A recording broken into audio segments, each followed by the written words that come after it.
Hello everyone, कैसे हैं आप सभी। क्लास 11th की NCERT fundamental of physical geography का चैप्टर नंबर 7 हम डिस्कस कर रहे हैं।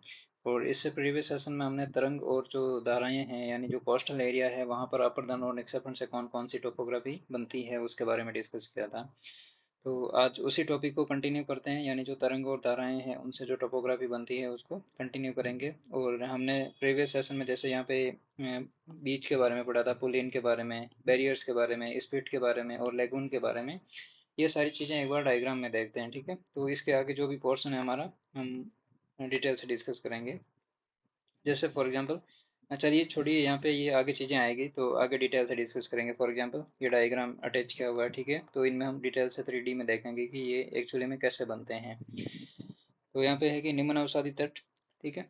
तो आगे बोला है कि निचले अवसादी तटों के सहारे नदियाँ तटीय मैदानों एवं डेल्टा बनाकर अपनी लंबाई बढ़ा देती है। यानी जो फॉर एग्जांपल ये कोस्टल एरिया है और यहाँ से कोई रिवर आ रही है, तो रिवर जो डेल्टा पोर्शन है रिवर का वो अवसादों के साथ साथ डेल्टा की जो चौड़ाई है और लंबाई है वो आगे बढ़ती जाती है महासागरों की तरफ, ठीक है। तो इधर ये जलीय भाग है, इधर ये लैंड सरफेस है और यहाँ से कोई रिवर आ रही है तो ये आगे की तरफ मूव करती है डेल्टा।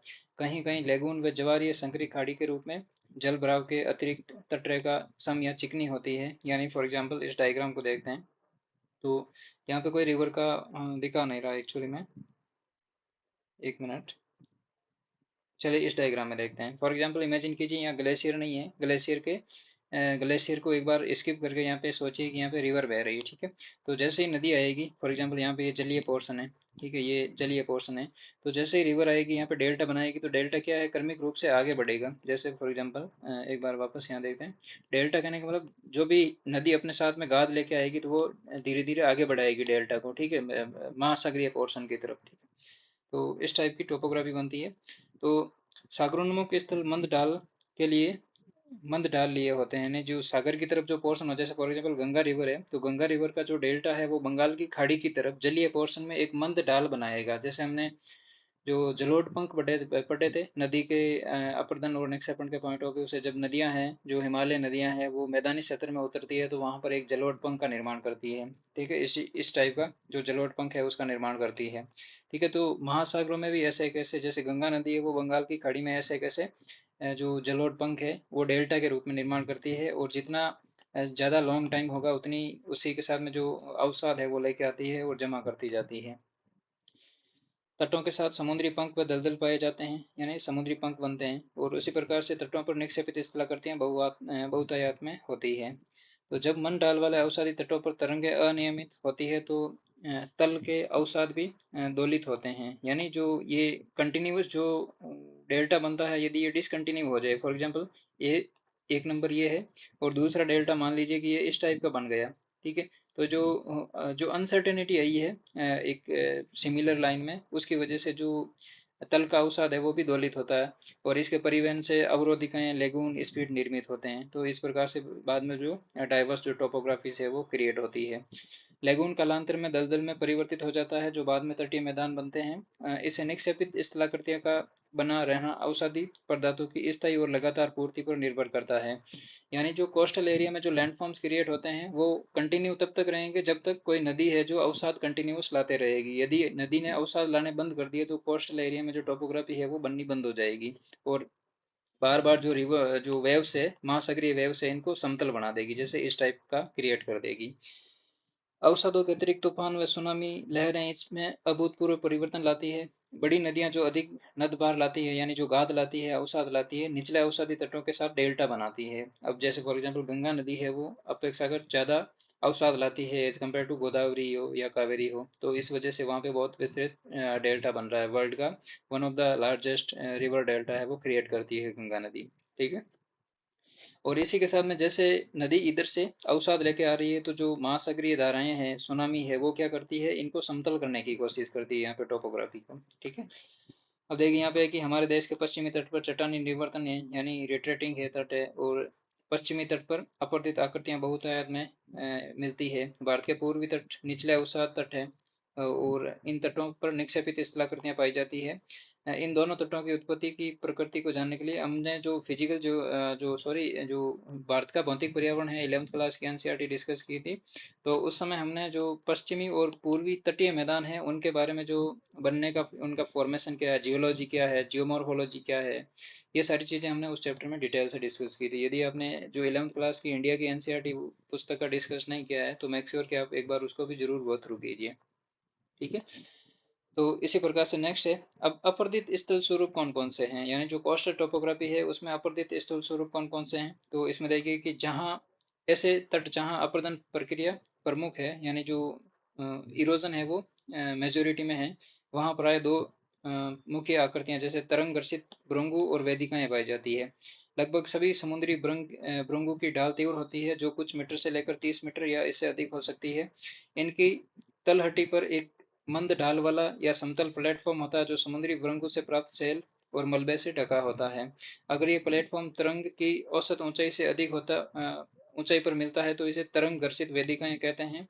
और भृंगु की कठोर चट्टान के विरुद्ध इन तरंगे टकराती है तो भृंगु के आधार पर रिक्त स्थान बनाती है और इसे गहराई तक खोखला कर देती है। अब फॉर एग्जाम्पल इस डायग्राम को देखिए। अब बार बार इमेजिन कीजिए यहाँ पे जो सी वेव्स है वो टकरा रही है। ठीक है।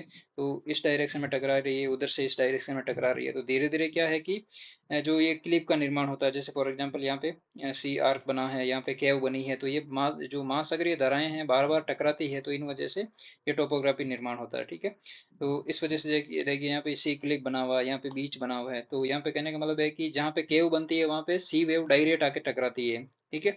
उसी प्रकार से जो क्लिप बनी हुई है तो वो क्या है कि कभी कभी जो बड़ी महासागरीय धाराएं हैं वो टकराती है, तो जो दैनिक जो नॉर्मल जो समुद्री धाराएं होती है, जैसे हम कोई वीडियो में देखते हैं, मतलब कोस्टल एरिया की लोकेशन, तो वहाँ पे जो पर्यटन है वो घूमते रहते हैं और जो महासागरीय धाराएं हैं वो आती जाती रहती है। वो नॉर्मल धाराएं होती है वो बीच का निर्माण करती है, जो सी बीच होते हैं उनका निर्माण करती है। लेकिन सी क्लेव का निर्माण कब होगा, जब महासागरीय धाराएं अपेक्षाकृत थोड़ी बड़ी होगी और वो इंटेंसिटी के साथ में तटों से टकराएगी। तो यहाँ पे देखिए जो ये टोपोग्राफी है वो सी क्लेव के रूप में है, यानी वो धीरे धीरे कटने लगेगी महासागरीय धाराओं से। अब यहाँ पे आगे दे रखा है डिटेल से कि जिसमें समुद्री कंदराएं बनती है और इन कंदराओं की छत ध्वस्त होने से समुद्री भृंगु स्थल की ओर हटते हैं। भृंगु के विवर्तन से सॉरी निवर्तन से चट्टानों के कुछ अवशेष तटों पर अलग थलग टूट जाते हैं, छूट जाते हैं। ऐसे अलग थलग जो प्रतिरोध चट्टानें होती है वो भृंगु के भाग होते हैं, इन्हें समुद्री स्टैक कहते हैं। फॉर एग्जाम्पल इमेजिन कीजिए, अब यहाँ पे जो सी स्टैक बना हुआ है, अब ये कैसे बना। अब ये इमेजिन कीजिए यहाँ पे जो सी आर्क है वो क्या होगा, धीरे धीरे इधर से भी कोस्टल वेव्स जो महासागरीय जो धाराएं हैं वो टकरा रही है, इधर से भी टकरा रही है। तो धीरे धीरे क्या होगा, ये जो इसका इस्थमस है नहीं, यानी जो ऊपर वाला पोर्शन है ये टूट जाएगा, नीचे गिर जाएगा। ठीक है, अपर्दन हो जाएगा इसका। तो बाद में ये इस टाइप की स्थलाकृति यहाँ पे और बन जाएगी। ठीक है। तो ये बात जो बार बार जो महासागरीय धाराएं टकराती है इस वजह से बनती है। और स्थल रूपों की भांति समुद्री स्टैक भी स्थायी अस्थायी आकृति के होते हैं, यानी ये कुछ दिनों बाद में अभी यहाँ पे बना हुआ है और 2-3 साल में ये बन जाएगा, ये भी बाद में समतल हो जाएगा, बाद में यहाँ पे बन जाएगा, ऐसे करके ये पीछे हटता रहता है धीरे धीरे। ठीक है।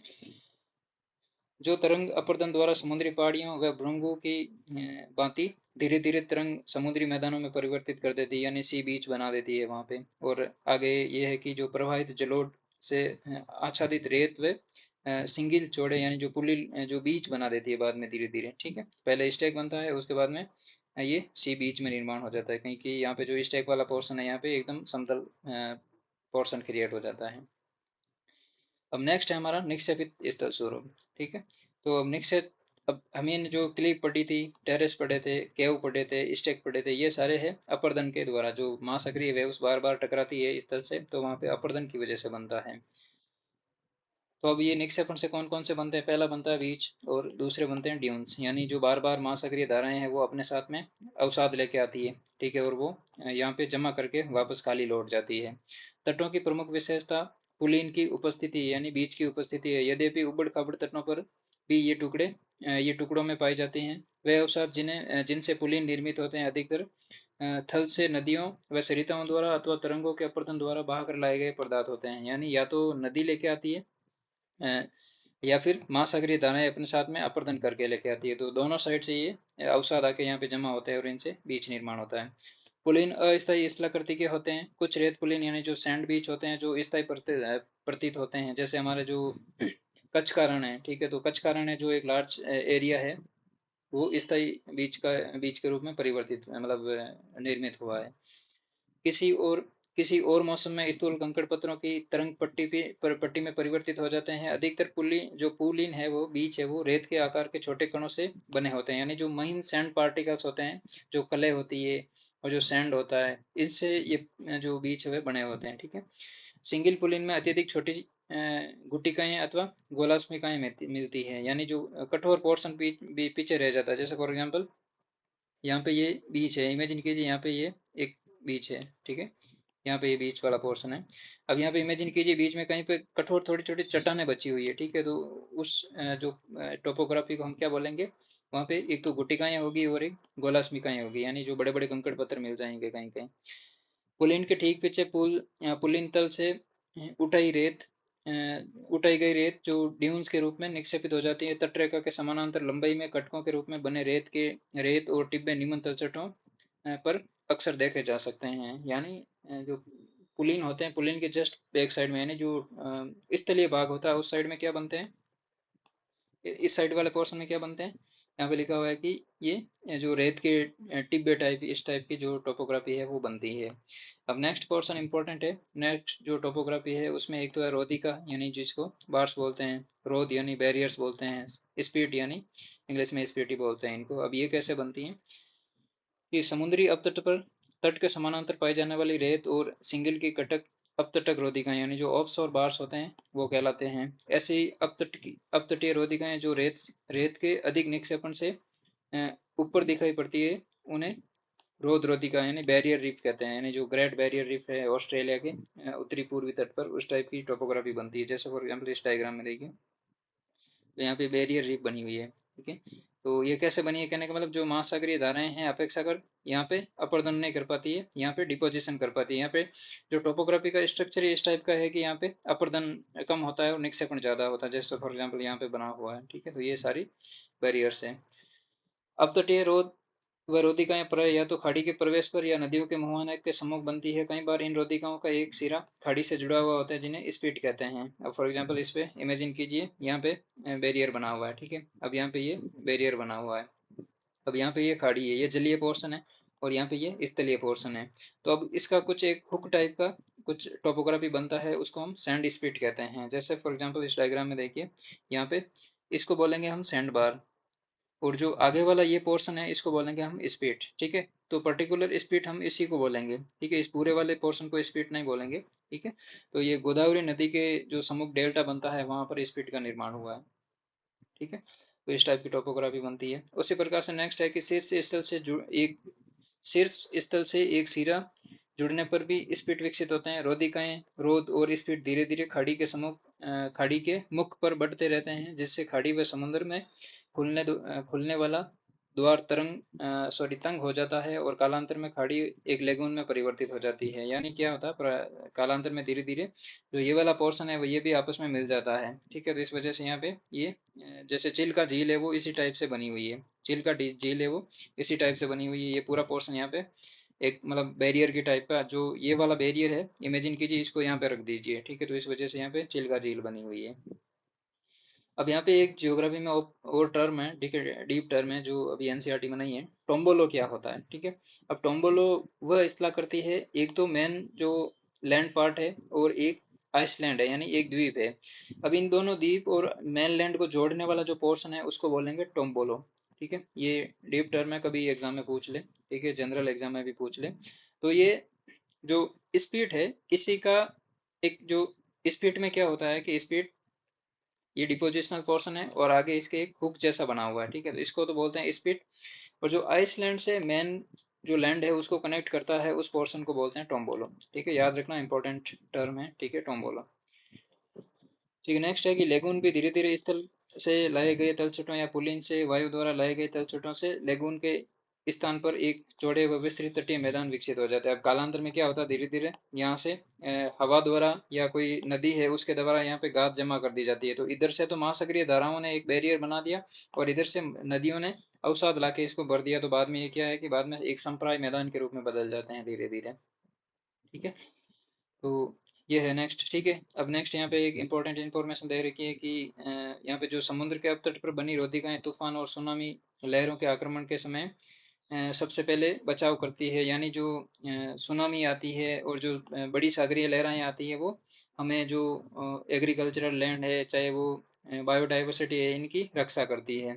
क्योंकि ये रोधिकाएं इन प्रबलता को कम कर देती हैं, यानी जो इंटेंसिटी होती है महासागरीय धाराओं की सुनामी की, उसकी इंटेंसिटी को कम कर देती है।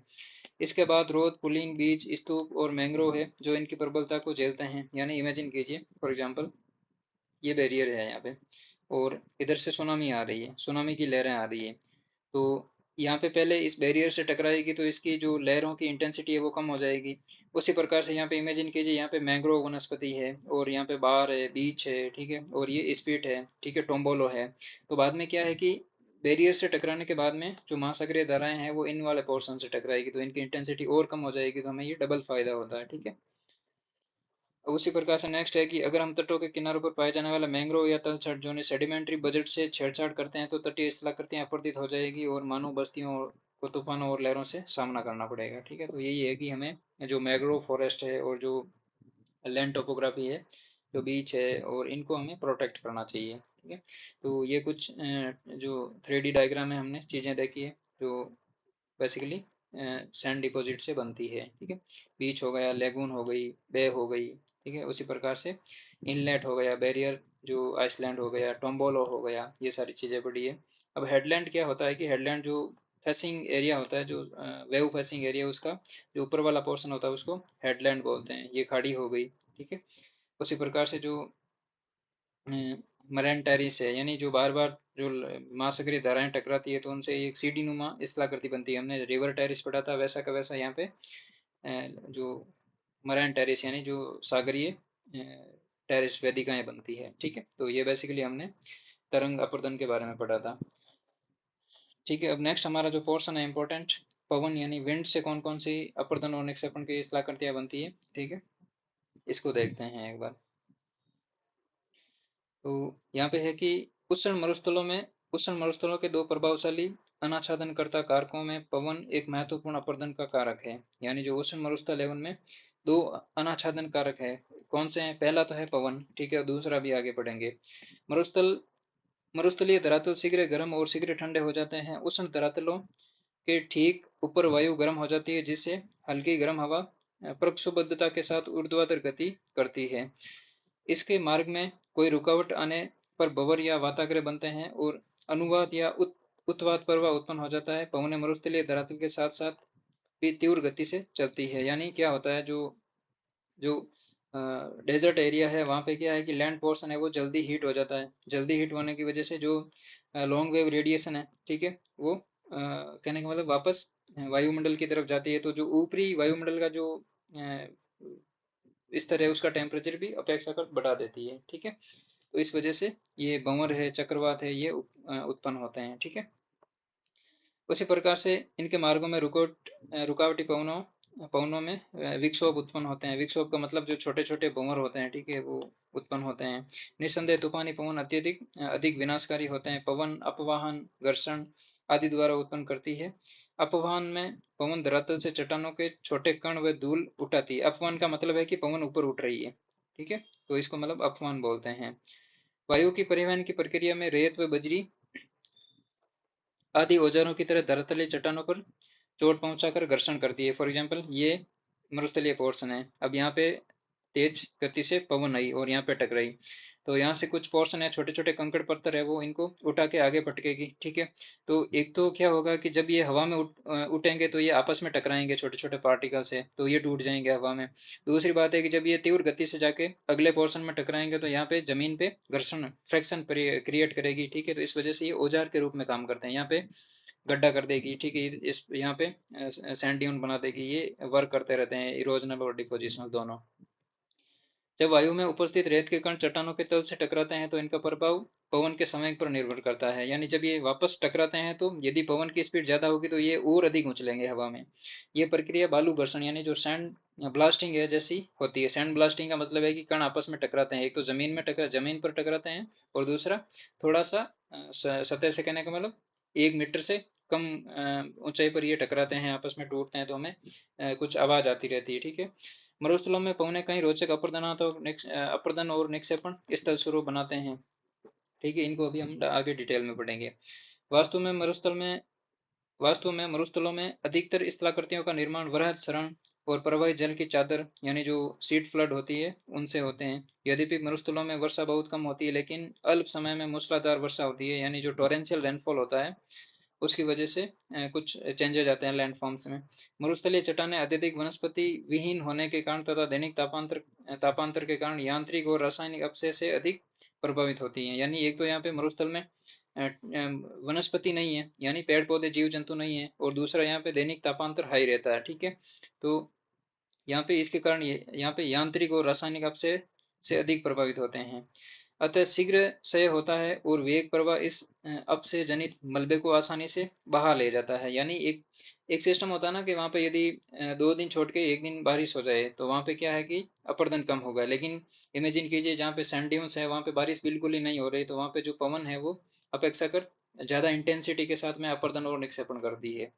अर्थात मरुस्थलों में अपक्षय जनित मलबा केवल पवन द्वारा ही नहीं वरन वर्षा व वृष्टि दोवन यानी जो शीतवास होती है उससे भी प्रभावित होता है।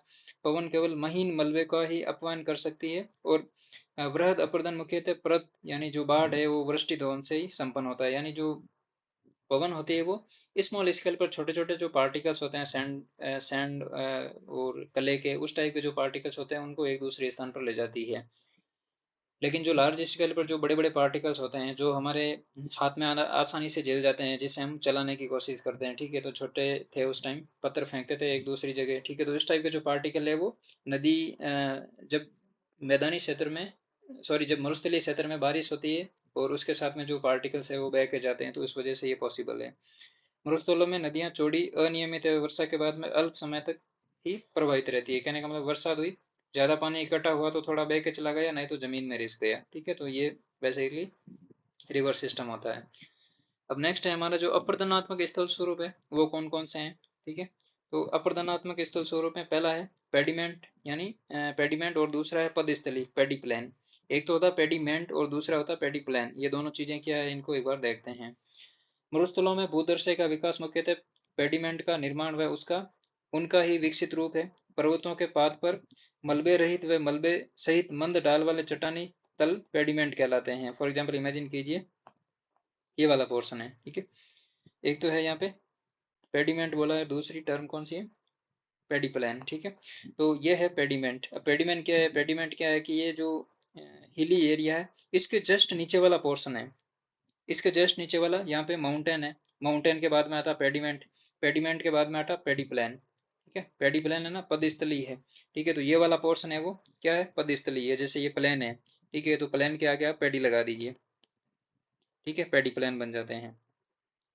ठीक है, तो पहले आता है माउंटेन, माउंटेन जो चट्टानी एरिया है, उसके बाद में माउंटेन के बाद में आता है पेडिमेंट। पेडिमेंट में क्या होता है कि रेत और जो चट्टानी पोर्शन है वो मिक्स होते हैं। ठीक है, उसी प्रकार से जो पेडिमेंट जो प्लान है जिनको एलिवेल प्लान भी बोलते हैं, ठीक है, यानी जो जलोढ़ के मैदान होते हैं वो क्या होते हैं कि बरसात के साथ में जब बारिश होती है तो बारिश के साथ में जो माउंटेन एरिया है वहां से जो कंकड़ पत्थर है और जो सिल्ट सैंड कले है वो क्या है बहकर आती है और यहाँ पे इस वाले ढलान में जमा हो जाती है। ठीक है, तो इस प्रकार के जो टोपोग्राफी बनती है उनको पेडी प्लान या एलिवियल प्लान या जलोढ़ पंख कुछ भी बोल दो, उसका निर्माण होता है।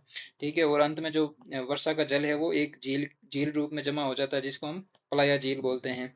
अब पलाया झील के जो तल है उसमें एलिवेल प्लान होती है। ठीक है, सॉरी एलिवेल जो सॉइल होती है जलोढ़ मृदा होती है वो विकसित होती है। ठीक है, तो जो पलाया झील है उसके चारों ओर जलोढ़ मृदा विकसित होती है। ठीक है, यहाँ पे बेड रॉक यानी हार्ड चट्टानें हैं यहाँ पर जो आसानी से अपरदित नहीं होती है। उसी प्रकार से यहाँ पे जो इवापोरेटिव यानी जो वाष्पीकरण है वो ज्यादा, इसकी जो इवोपरेशन की कैपेसिटी है पलाया की वो हाई रहती है। ठीक है, यानी जल्दी पानी वाष्पीकरण में बदल जाता है। पेडिमेंट का निर्माण पर्वतीय अग्रभाग के अपर्दन मुख्यतः सरिता के क्षैतिज अपर्दन व चादरबाट दोनों रूप में संयुक्त रूप से होता है। यानी जब वर्षा होती है, ठीक है, वर्षा होती है तो वर्षा का जल है जो अपने साथ में कंकड़ पत्थर लेके आता है। अब यहाँ पे आपको लाइन में कुछ पोर्शन दिख रहे हैं, ये लाइनिंग में कुछ डार्क डॉट दिख रहे हैं, ठीक है, तो ये बेसिकली छोटे छोटे कंकड़ पत्थर है जो पेडिमेंट में जमा होते हैं। अपर्दन पुंसती के तीव्र ढाल वाले कोर के साथ साथ प्रारंभ होता है और विवर्तनिकी द्वारा नियंत्रित कटावों के तीव्र ढाल वाले पार्श्व व अपर्दन प्रारंभ होते हैं। जब एक बार एक तीव्र मंद ढाल के साथ पेडिमेंट का निर्माण होता है तो जिसके पीछे एक भृंगु और मुक्त पार्श्व होते हैं, तो कटाव के कारण मंद ढाल व मुक्त पार्श्व पीछे हटने लगते हैं। अपर्दन की इस पद्धति को पृष्ठ रक्षण यानी पृष्ठ संरक्षण बैकवास्टिंग के द्वारा की गई ढाल की समानांतर निवर्तन यानी पीछे हटने की क्रिया कहते हैं। अतः समानांतर ढाल निवर्तन द्वारा पर्वतों के अग्रभाग को अपर्दित करते हुए पेडिमेंट के आगे बढ़ते हैं तथा पर्वत घिसते हुए पीछे हटते हैं। एक्चुअली में क्या होता है, अब धीरे धीरे यहाँ पे एक बात इमेजिन कीजिए, यहाँ पे ये पर्वतीय पोर्शन है, ठीक है, ये पर्वतीय पोर्शन है। अब इमेजिन कीजिए यहाँ पे बार बार बरसात होगी और ये चट्टाने अपर्दन होकर नीचे आएगी, तो ये जो हिली एरिया है वो धीरे धीरे पीछे हटने लगेगा, ठीक है। आज इसका लाइन यहाँ है तो कल तो नहीं, एक दिन में तो कुछ नहीं होता है, लगभग कहने का मतलब 100 वर्षों बाद में ये पोर्शन है वो धीरे धीरे यहाँ तक आ जाएगा, ठीक है। तो इसकी जो प्रेजेंट टाइम में ये लाइनिंग यहाँ पे है ना, तो ये धीरे धीरे बाद में यहाँ तक आ जाएगी, तो ये पीछे हटने लगता है, ठीक है। तो धीरे धीरे पर्वत का अपरदन हो जाता है और केवल इनसेलबर्ग निर्मित होते हैं जो कि पर्वतों के अवशिष्ट रूप होते हैं। इस प्रकार मरुस्थलीय प्रदेशों में एक उच्च धरातल आकृति विहीन मैदान में परिवर्तित हो जाते हैं जिन्हें पेडी प्लेन या पदस्थली कहते हैं। अब हमने 3-4 चीजें पढ़ ली, यहाँ पे कंफ्यूजन ज्यादा हो गया, एक बार वापस देखते हैं, ठीक है। तो एक हमने जो पढ़ा था वो था पेडिमेंट, ठीक है। पेडिमेंट पढ़ा था। पेडिमेंट क्या होता है, हिली एरिया के जस्ट एडजस्टिंग पोर्शन में जहाँ पे छोटे छोटे कंकड़ पत्थर होते हैं उनको बोलते हैं पेडिमेंट। क्लियर है भाई साहब बात। अब पेडिमेंट के जस्ट हम आगे आते हैं थोड़ा, ठीक है। हम पहाड़ी क्षेत्र में गए हुए थे, पहाड़ी ढलान से नीचे उतरे तो सबसे पहले हमने क्या देखा, पेडिमेंट देखा, ठीक है। पेडिमेंट से जैसे ही थोड़े ढलान में नीचे उतरे तो हमें क्या दिखा, यहाँ पे पेडी प्लेन दिखा, ठीक है। अब पेडी प्लेन और पेडीमेंट के बीच में जो ट्रांजिशन फेज है वहां पे कुछ हमें इंसेलबर्ग मिलते हैं, इंसेलबर्ग, ठीक है। तो ये इंसेलबर्ग क्या होते हैं कि ये इंसेलबर्ग, यहाँ पे आपको ये डॉट डॉट में कुछ डार्क पोर्शन दिख रहा है, पहले भी हमने डिस्कस किया था, तो इनको हम इंसेलबर्ग बोल सकते हैं। इंसेलबर्ग हमने प्रीवियस सेशन में देखा था ना, एक मिनट वापस देखें। जो इस टाइप के पोर्शन बच जाते हैं पीछे, हार्ड रॉक बच जाती है, ठीक है, तो इनको हम इंसेलबर्ग बोल सकते हैं, ठीक है। तो ये अलग अलग, जैसे रिवर डेल्टा वाला रीजन है वहाँ पे कुछ अलग टाइप के वर्ड बोलते हैं हम इनको, ठीक है, और यहाँ पे कुछ अलग बोलते हैं, ठीक है। तो ये इनसेलबर्ग बनते हैं। और इनसेलबर्ग के बाद में जो पोर्शन आता है, यानी इनसेलबर्ग के बाद में, यानी यहाँ पे हमें कुछ भी ऐसा डॉट डॉट कुछ नहीं दिख रहा है, ठीक है, तो ये वाला पोर्शन क्या है, पेडी प्लेन, एलिवियल प्लेन है, यानी जो जलोढ़ मैदान है वो बनते हैं। तो सबसे बड़े बड़े कंकड़ पत्थर यहाँ रह जाते हैं, उसके अपेक्षाकृत छोटे यहाँ रह जाते हैं। उसी प्रकार से जो महीन कण होते हैं धीरे धीरे करके ये पैडी प्लान में बन जाता है, ठीक है, पैडी प्लान में क्रिएट हो जाता है। अब जैसे हमने गंगा रिवर का पढ़ा था ना, जो पहले बाबर आता है, ठीक है, बाबर में बड़े बड़े कंकड़ पत्थर होते हैं, वहां पे नदियां विलुप्त हो जाती है। नदियां विलुप्त क्यों होती है, क्योंकि यहाँ पे जो बड़े बड़े कंकड़ पत्थर है उसमें वो जमते जाते हैं एक दूसरे के ऊपर, और ऐसे करके नदी का जल है जो अपेक्षाकृत नीचे चला जाता है, तो वो कंकड़ पत्थर होते हैं उनमें से जल निकलकर वापस बाहर प्रकट होता है। तो आगे वाले पोर्शन को हम तराई बोलते हैं। पहले कहाँ कहाँ क्या आता है, पहला आता है भाबर, ठीक है, फिर आता है तराई, ठीक है, फिर खादर और बागर आता है, ठीक है, खादर और बांगर, ठीक है। तो ये 4 चीजें आती है, तो बड़े बड़े गोलास मिलते हैं यहाँ पे। यहाँ पे तराई वाले पोर्शन में क्या मिलता है, हमें सैंड सिल्ट कले मिलती है, जहाँ पे डाइवर्सिटी रिच पोर्शन रहता है, जो मॉस्किटो बेल्ट बोलते हैं हम इसको। यहाँ पे मच्छर ज्यादा रहते हैं क्योंकि यहाँ पे एनी टाइम जल भरा रहता है। फिर यहाँ पे जो जीव जंतु रहते हैं, पेड़ पौधे रहते हैं, ठीक है, तो इस वजह से यहाँ पे मॉस्किटो बेल्ट है, जो नॉर्दर्न इंडिया का मॉस्किटो बेल्ट है, वो उस तराई रीजन को मॉस्किटो बेल्ट बोलते हैं, ठीक है, याद रखना, एग्जाम में कभी क्वेश्चन पूछ ले। उसी प्रकार से खादर है, जो जो नदियाँ जलोढ़ मृदा, जो नई जलोढ़ मृदा लाती है। बांगर है जो अपेक्षाकृत पुराना है, ठीक है। तो अभी हमें वहां पे नहीं जाना है, हमने ये सारी चीजें 11th क्लास की एनसीईआरटी पढ़ी थी, भारत का भूगोल, उसमें हमने ये सारी चीजें डिटेल से डिस्कस की थी, ठीक है। तो हम, मेरा बोलने का मतलब ये था कि हिमालय के जस्ट गिरिपाद क्षेत्र में जैसी टोपोग्राफी बनती है वैसी की वैसी, यदि मरुस्थलीय क्षेत्र है और वहां पे कोई पहाड़ी क्षेत्र है तो वहां पर भी इस टाइप की स्थलाकृति बन जाती है, ठीक है। तो ये बेसिकली हमने ये सारी चीजें पढ़ी थी, ठीक है, तो चलिए आज के इस सेशन में इतना ही रखते हैं। जो टॉपिक काफ़ी लेंदी हो जाएगा, नेक्स्ट सेशन में हम जो रिमेनिंग पोर्शन है हमारा चैप्टर का वो डिस्कस करेंगे। इसमें हम जो इम्पोर्टेंट टॉपिक है, जो मशरूम रॉक है और जो यारडंग है, बरखान है, ये सारी चीज़ें डायग्राम के साथ में अच्छे से डिस्कस करेंगे। तो मेक श्योर कि आप इस चैप्टर को कंटिन्यू रखेंगे। ठीक है, थैंक यू।